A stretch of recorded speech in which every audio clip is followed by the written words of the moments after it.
बाहर के देशों में ये स्कूल की चीजें कैसे दिखती हैं, कैसे आप कितने भी बड़े आंसर को बस उसकी एक लाइन पढ़ के उसे आराम से याद कर सकते हो। और यहाँ पे बंदर अंबानी से भी कई गुने अच्छे बिजनेसमैन हैं, लेकिन वो कैसे? और कंपनीज के ये अनजान प्रोडक्ट्स आप नहीं जानते थे। भाई 3 गिनने तक चैनल को सब्सक्राइब और वीडियो को लाइक मार दो। 1 2 3 आपने कर ही दिया होगा, तो स्टार्ट करते हैं। नंबर 17। लोगों को लगता है कि स्नेक से बचने के लिए बेहतरीन तरीका है पेड़ पर चढ़ जाओ, लेकिन भाई एक बार यहाँ देखो कैसे सांप भी पेड़ को आराम से चढ़ सकता है। इसीलिए आपको सांप से बचने के लिए पेड़ पर चढ़ने की जरूरत नहीं है। नंबर 16। एक हॉस्पिटल में बंदर की गैंग कोविड-19 का सैंपल लेकर भाग गई। ये इंडिया में ही हुआ था, जहाँ पर एक लेबोरेटरी पर 3-4 बंदर ने मिलकर हमला कर दिया था और उसमें से 3 पेशेंट्स के कोविड सैंपल लेकर भाग गए, जिसमें ऑब्वियसली कोरोना वायरस था। और उसके बाद एक बंदर को तो उन सैंपल्स को चबाते हुए भी देखा गया था। ऊपर से उन्होंने लेबोरेटरी में जो डॉक्टर थे उनके ऊपर भी हमला किया था, यानी कि बुलेट प्रूफ प्लान था। लेकिन मैं आपको बता दूं, ये अभी की बात नहीं है, ये 2020 की बात है और इसका कोई भी सीरियस कॉन्सिक्वेंसेस नहीं हुए थे। नंबर 15। आप कोई भी चीज याद करने की कोशिश कर रहे हो तो आप उसे स्टार्टिंग से याद करते होंगे, लेकिन गजब की बात बताऊं क्या,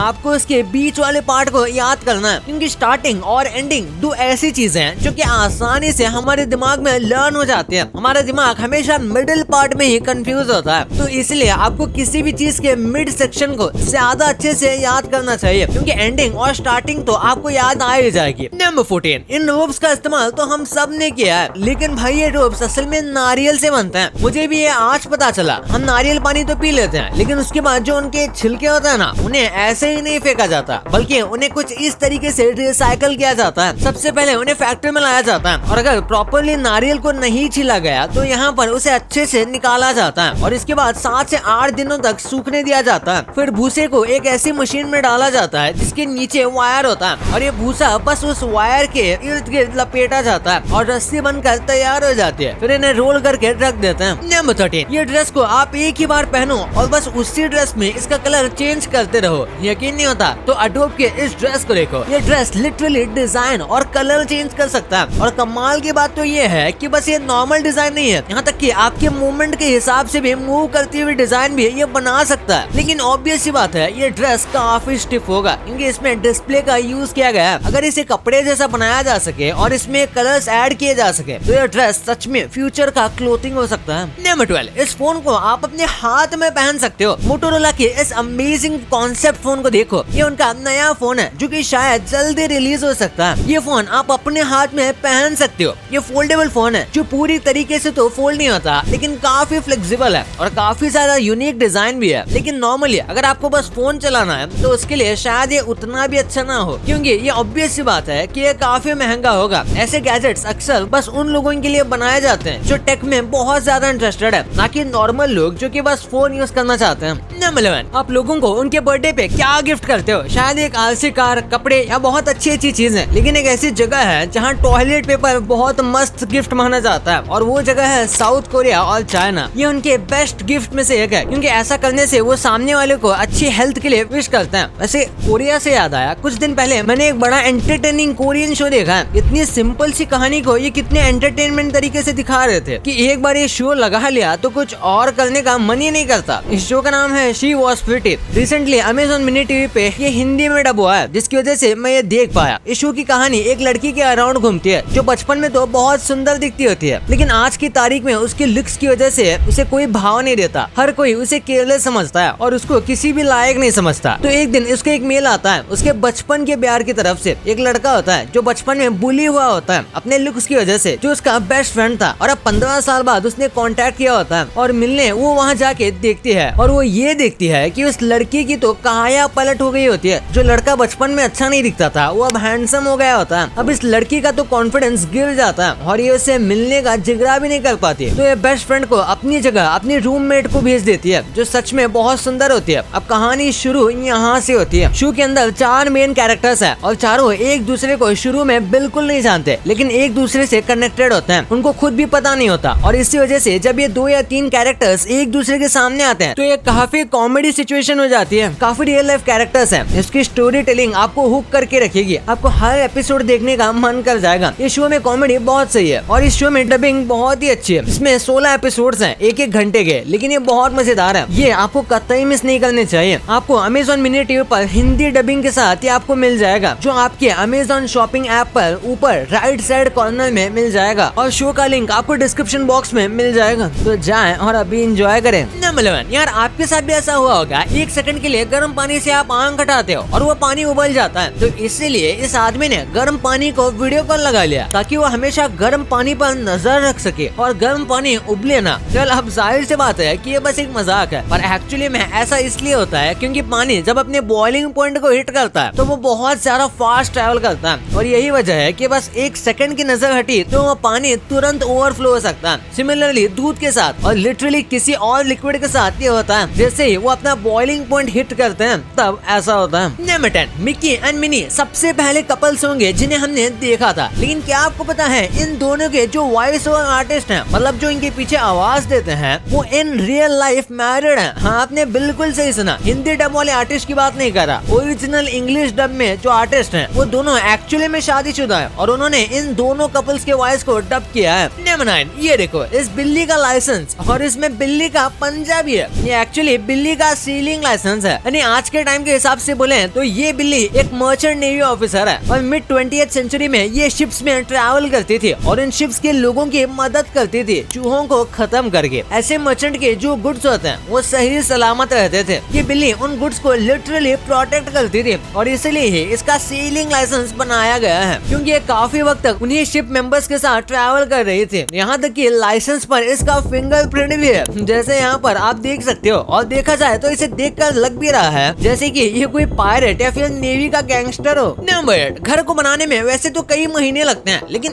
एक बार यहाँ देखो, घर बस 2 घंटे 45 मिनट्स के अंदर पूरी तरीके से बनकर तैयार हो गया था। इसे बनाने के लिए कई लोगों ने एक साथ काम किया था और ये वर्ल्ड रिकॉर्ड का ट्राई कर रहे थे, जिसमें लोग सक्सेसफुल हो गए। ये बात भी 1983 की है, तभी कई सारे लोगों ने मिलकर पूरा का पूरा फंक्शनल घर तैयार कर दिया था। और ऐसा नहीं कि घर अंदर से पूरा खाली था या ऐसा वैसा बनाया गया था, बल्कि अंदर स्टेयर्स, फ्लोर और ये सारी चीजें भी अच्छे से की हुई थी। ऑब्वियस सी बात है फर्नीचर नहीं था। नंबर 7, ये जो पेपाल है ना, इसको सबसे वर्स्ट बकवास आइडियाज में से माना गया था। आज देखो पेपाल पूरे वर्ल्ड में एक्सेप्टेड है और इंडिया में तो पेपाल के बाद ही यूपीआई सिस्टम का बेटर वर्जन आया था, जो कि आजकल हर कोई इस्तेमाल कर रहा है। और इंडिया के बाहर लगभग सभी के पास पेपाल या फिर कैश ऐप होते ही है और इसे बनाने वाले इलॉन मस्क आज खुद दुनिया के रिचेस्ट आदमी है। नंबर 6, क्या आप जानते हैं कि इतनी बड़ी वेल के मीट को बस इतनी सी वेंडिंग मशीन में बेचा जाता है। ये है जापान की फेमस वेंडिंग मशीन और उसमें वेल मीट मिलता है। कमर्शियली तो वेल की हंटिंग करना इलीगल है, लेकिन फिर भी पिछले साल जापान ने 200 से भी ज्यादा वेल मछलियों का शिकार किया था और अभी भी कर रहे हैं, क्योंकि इसके मीट को यहाँ पर खाया जाता है और उन्हें कुछ इस तरीके से वेंडिंग मशीन में बेचा जाता है, जिस वजह से इसे खरीदने का भी गिल्ट महसूस नहीं होता। अगर ऐसा ही चलता रहा तो वेल जैसे कई सारे जानवर विलुप्त हो जाएंगे। एटलीस्ट एंडेंजर्ड जानवरों को तो नहीं खाना चाहिए, बस खुद के सेल्फ प्लेजर के लिए। नंबर 5, इस फोटो को देखो, ये कोई मूवी प्रॉप नहीं है, बल्कि व्योमिंग नाम की एक जगह है जहाँ पर एक घर के बेसमेंट से ये मिला। ये काफी पुरानी न्यूज है और इस बेसमेंट को अबैंडन कर दिया गया था, यानी कि इस घर में अब कोई नहीं रहता। लेकिन ये डिस्कवरी काफी शॉकिंग है, क्योंकि ये रियल हड्डियों से बना हुआ है, वो भी एक नहीं बल्कि 2 प्रॉपर स्पाइन बोन से। तो ये किसका है, किसने बनाया और क्यों बनाया, ये सब एक मिस्ट्री है। लेकिन ऑब्वियसली यहाँ पर जो हुआ होगा वो काफी डरावना और रोंगटे खड़े कर देने वाले जैसा होगा। नंबर 4, बाली में बंदर ट्रेडिंग करते हैं। यहाँ पर काफी मंकी मौजूद होते हैं और बाली में तो टूरिस्ट अट्रैक्शन भी काफी ज्यादा होता है, जिस वजह से मंकीज अक्सर ट्रैवलर्स के सामने आ जाते हैं और इसी वजह से धीरे धीरे करके उन्होंने ट्रेड करना सीख लिया है। वो खाने के बदले सनग्लासेस, फोन, पर्स और ऐसी कई सारी चीजें ट्रेड करते हैं। अगर आप सोच रहे हो कि ये ईमानदार है तो ऐसा नहीं है, क्योंकि ये पहले खुद कस्टमर से ही चीजें चढ़ाते हैं। ये इस काम में एक्सपर्ट हो गए हैं। ये चुपके से उनके सनग्लासेस, पर्स और बाकी कीमती चीजें चुराते हैं और फिर तभी ही लौटाते हैं जब उनको उसके बदले खाना दिया जाए। इसे कहते हैं नेचर का बदला। नंबर 3, आपकी बॉडी ट्यूबलाइट से कम नहीं है, मतलब ये फिल्म ट्यूबलाइट नहीं बल्कि ये वाली ट्यूबलाइट से कम नहीं है। ह्यूमन बॉडी भी रेडिएशन एमिट करती है। ये बात आप जानते होंगे कि हमारी बॉडी से निकलने वाला रेडिएशन उतना भी ज्यादा नहीं होता, पर एक कैलकुलेशन के हिसाब से अगर 10 करोड़ लोगों को एक जगह पर काफी पास खड़ा किया जाए तो फिर 8 घंटे के अंदर कुछ इतना रेडिएशन एमिट होगा कि जितने भी लोग मौजूद हैं सबकी एक एक करके जान जाने लगेगी और 20 दिन के अंदर लगभग सब लोग मर जाएंगे रेडिएशन की वजह से, क्योंकि हमारी बॉडी हीट और रेडिएशन जैसी कई सारी चीजें एमिट करती है। लेकिन ये सब हाइपोथेटिकल सिचुएशन है, इन्हें रियल लाइफ में करना इम्पॉसिबल है, और अगर किया जाएगा तो ये एक्चुअली में वर्क करेगा या नहीं इसका भी कोई प्रूफ नहीं है। नंबर 2, कई बार फेमस कंपनीज अपने यूजुअल प्रोडक्ट्स को छोड़कर एकदम अलग ही लाइन में घुसने की कोशिश कर रही हैं, और उनके वियर्ड प्रोडक्ट्स देखकर बहुत हंसी आती है। जैसे कि फोक्सवैगन तो हम सबको पता है, ये बहुत ज्यादा फेमस कार कंपनी है, लेकिन ये केचप एंड सॉसेज भी बेचती है, वो भी पिछले 43 ईयर्स से, और ये बिजनेस उनका काफी सक्सेसफुल भी है। हर साल 7 मिलियन सॉसेज ये बेचती है और बस 5 मिलियन कार, और ऑब्वियसली बात है कार काफी ज्यादा प्रॉफिट देती है। फिर देखो एप्पल क्लोथिंग, हाँ भाई जो फेमस एप्पल कंपनी है ना, उन्होंने अपनी क्लोथिंग भी लॉन्च की थी। आपको पता होगा वेस्टर्न कंट्रीज में 90s में कितने कलरफुल कपड़े पहनते थे, इन्होंने भी कुछ ऐसे ही कपड़ों का लाइनअप लॉन्च किया था जो कि ऑब्वियसली सक्सेसफुल नहीं रहा। फिर ये देखो ओला के चिप्स, वैसे मैं आपको बता दूं ये बस एक जोक है,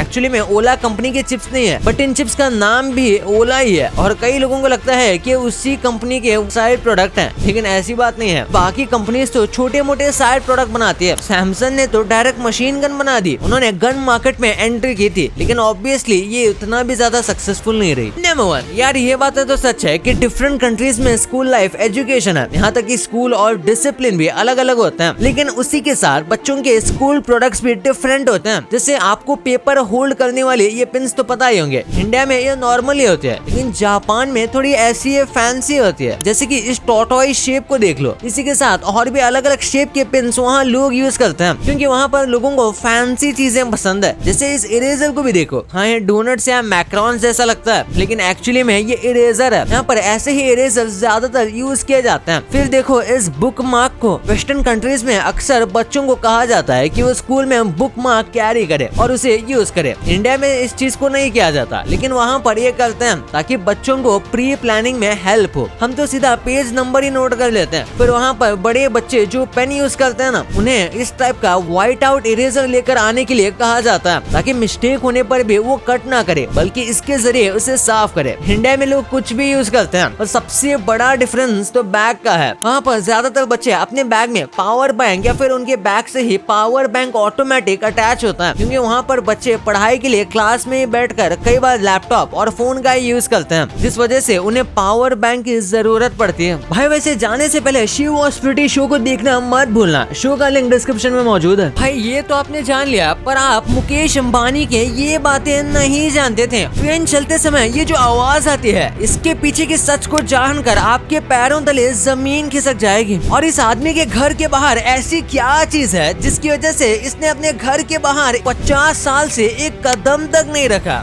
भाई ये वीडियो अल्टीमेट गजब है, तो इसे अभी दबाओ और देख लो यार, और ये वीडियो को लाइक करके ही जाना, और चैनल को सब्सक्राइब नहीं किया है तो उसे भी कर देना। तो मिलते हैं अगले वीडियो में, तब तक के लिए बाय।